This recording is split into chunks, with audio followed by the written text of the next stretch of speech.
ওকে সুস্মিতা, পুতুল বানাচ্ছ কতদিন হলো? 15 বছর হয়ে গেল। ও, বিয়ের পর থেকে না আগে থেকে? হ্যাঁ, বিয়ের পর থেকে। মানে তোমার শ্বশুর বাড়ি এই কাজে? হ্যাঁ, শ্বশুর বাড়ি বাপের বাড়ি একটা বাড়ির পর। ও,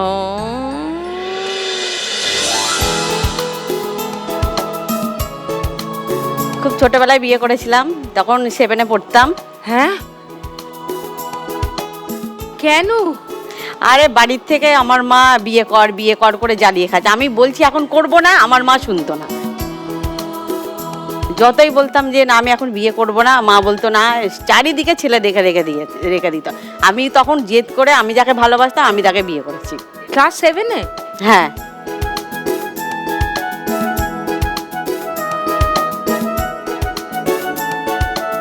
আমার ভয় লেগে গেছে, আমার মেজো দিদির মেয়ে এখন ক্লাস 7-এ পড়ে।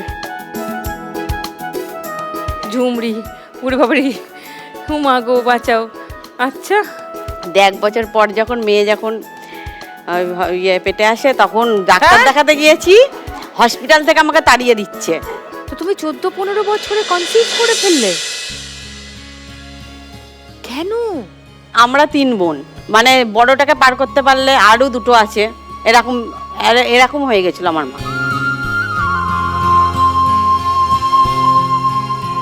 মানে আর কবে পাল্টাবে এই তার জন্য আমি যা জীবনে করতে পারিনি।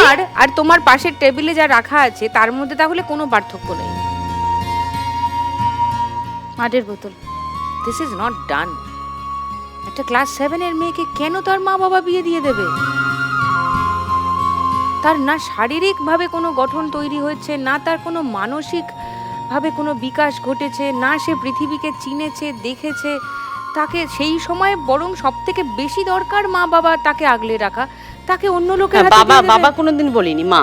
না, বাবাও তো নিশ্চয়ই বাধা তো দেননি বিয়েতে। বাবার মায়ের উপরে কথা বলার ক্ষমতা ছিল না। কেন? মাকে ভয় পেত। মা হচ্ছে বাড়ির হর্তাকর্তা। একটু কমন পাচ্ছি, ঠিক আছে।